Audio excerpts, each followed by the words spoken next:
अगर आपको अपनी जिंदगी से ढेरों शिकायतें हो चुकी हैं, आपको लगता है कि इस जिंदगी के महासंग्राम में आगे बढ़ना पॉसिबल नहीं है, आपके पास बहानों की लंबी चौड़ी लिस्ट बन चुकी है, तो मेरे दोस्त थोड़ा सा टाइम निकालो और इस वीडियो को पूरा देख, क्योंकि आज इस वीडियो में मैं आपको 5 ऐसी शख्सियत से मिलवाने वाला हूँ जिनके स्ट्रगल के बारे में सुनकर आपके पास कोई बहाना शेष नहीं बचने वाला है। So let's start the video. सबसे पहली कहानी आती है जिम क्विक की। इस बंदे के स्ट्रगल की कहानी आपके रोंगटे खड़े कर देगी। जब ये बंदा छोटा था तो स्कूल में एक बेंच से गिरने की वजह से इसके सिर में चोट लग गई और उसके बाद इस बंदे के दिमाग ने ठीक से काम करना बंद कर दिया। जो कुछ भी स्कूल में पढ़ाया जाता इस बंदे के समझ में आना बंद हो गया। इसे स्कूल में the boy with broken brain के नाम से बुलाया जाने लगा और ये बात सीधे उस बंदे के दिल पर लगती थी और यही था उसका सबसे बड़ा मोटिवेशन। जिस बंदे को कुछ समझ में नहीं आता था उसने अपने आप को साबित करने के लिए अपनी जिंदगी के 3 साल सिर्फ ये सीखने में गुजार दिए कि सेंटेंसेज को पढ़ा कैसे जाता है।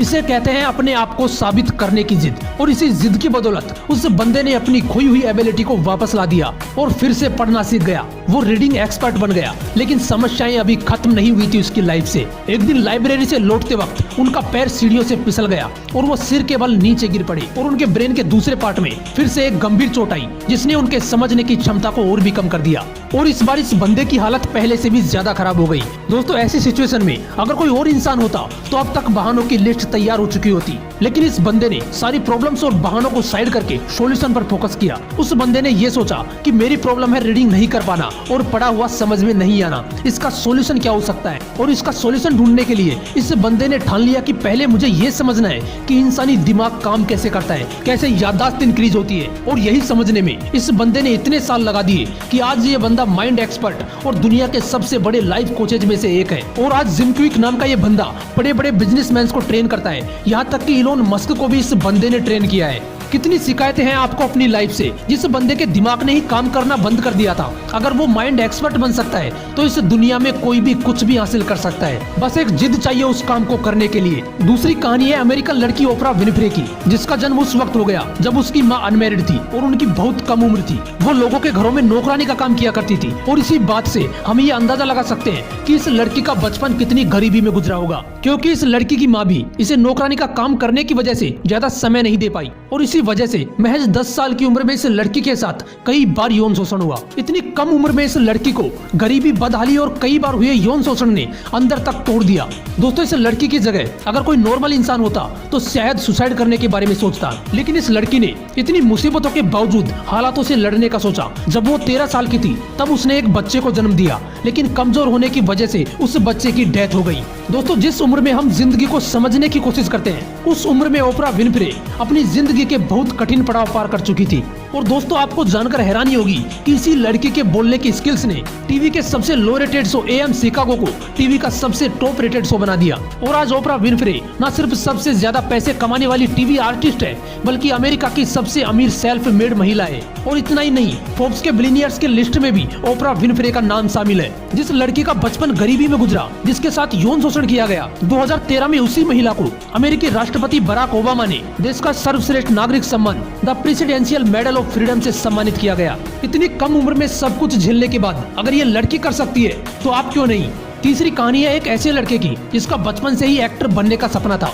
कई सालों तक स्ट्रगल करने के बाद 1970 में इस बंदे को छोटे मोटे रोल मिलने लगे, लेकिन ये बंदा जानता था कि इसकी मंजिल ये नहीं है। एक दिन इस बंदे ने टीवी पर मोहम्मद अली और वेपनर का बॉक्सिंग मैच देखा और यहीं से उन्होंने दिन रात एक फिल्म की स्टोरी पर काम करना शुरू कर दिया और एक स्क्रिप्ट तैयार की। वो बंदा स्क्रिप्ट को लेकर प्रोडक्शन हाउसेज के पास जाने लगा, लेकिन ये जितना आसान लग रहा था उतना था नहीं। ये बंदा कई महीनों तक एक स्टूडियो से दूसरे स्टूडियो में भटकता रहा। किसी को भी उनकी ये स्क्रिप्ट पसंद नहीं आई, लेकिन कहते हैं ना कि अपने आप पर अगर भरोसा हो तो पूरी दुनिया जीती जा सकती है। उस बंदे को अपनी स्क्रिप्ट पर पूरा भरोसा था, उसने अभी तक हार नहीं मानी थी। एक दिन ऐसा भी आया इस बंदे की लाइफ में कि अपना पेट पालने के लिए इन्हें अपना कुत्ता महज $25 में बेचना पड़ा। वो दौर इस बंदे की लाइफ का सबसे कठिन दौर था। दोस्तों, एक बार सोच कर देखो, इस बंदे की जगह अगर कोई नॉर्मल इंसान होता तो स्क्रिप्ट को साइड में फेंक कर कोई जॉब कर रहा होता, लेकिन ये बंदा उसके बाद भी कोशिश करता रहा। आखिरकार इस बंदे की स्क्रिप्ट स्क्रिप्ट रॉबर्ट रेडफोर्ड को इतनी पसंद आई कि इस स्क्रिप्ट के लिए उस बंदे को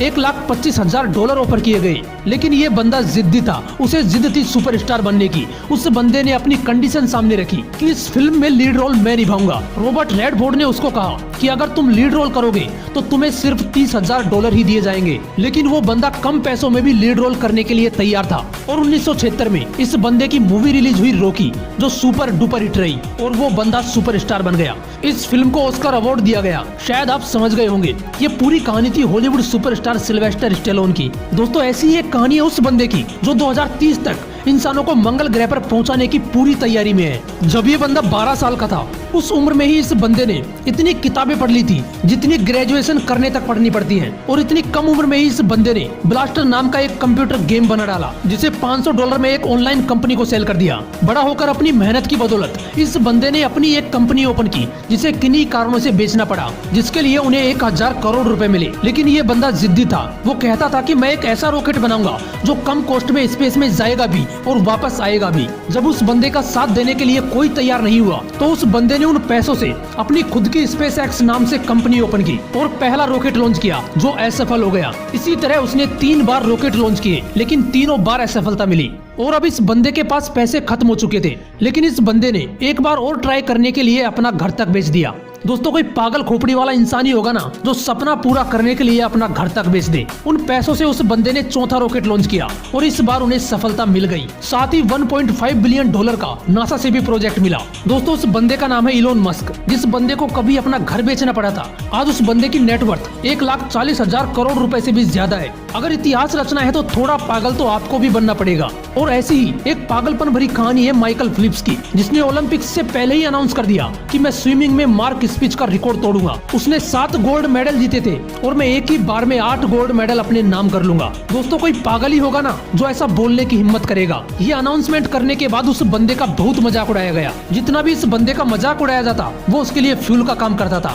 वो बंदा रुकने वालों में से नहीं था। उसने ये जिद कर ली थी कि चाहे कुछ भी हो जाए 8 गोल्ड मेडल तो मैं ला कर रहूंगा। 7 गोल्ड मेडल जीतने वाले मार्क स्पिच जहां पर रोज 8 घंटे की प्रैक्टिस किया करते थे, वही ये बंदा रोज 12 घंटे की प्रैक्टिस किया करता था। और दोस्तों आपको जानकर हैरानी होगी कि बीजिंग ओलंपिक्स में इस बंदे ने 8 गोल्ड मेडल जीतकर एक नया वर्ल्ड रिकॉर्ड बना दिया। इसे कहते हैं असली जिद। अगर ये लोग कर सकते हैं तो आप क्यों नहीं। परेशानियां तो इन लोगों की लाइफ में भी थी, लेकिन इन लोगों ने परेशानियों के बोझ तले दबकर मरने के बजाय उनके ऊपर चढ़कर अपने आप को इस दुनिया के लिए मिसाल बना दिया। अगर वीडियो अच्छा लगा तो इसे लाइक करना और ऐसे ही मोटिवेशनल वीडियोस के लिए इस मोटिवेशनल विंग्स को जरूर सब्सक्राइब कर लेना। फिर मिलूंगा नेक्स्ट वीडियो में एक नए मोटिवेशन के साथ। जय हिंद, वंदे मातरम।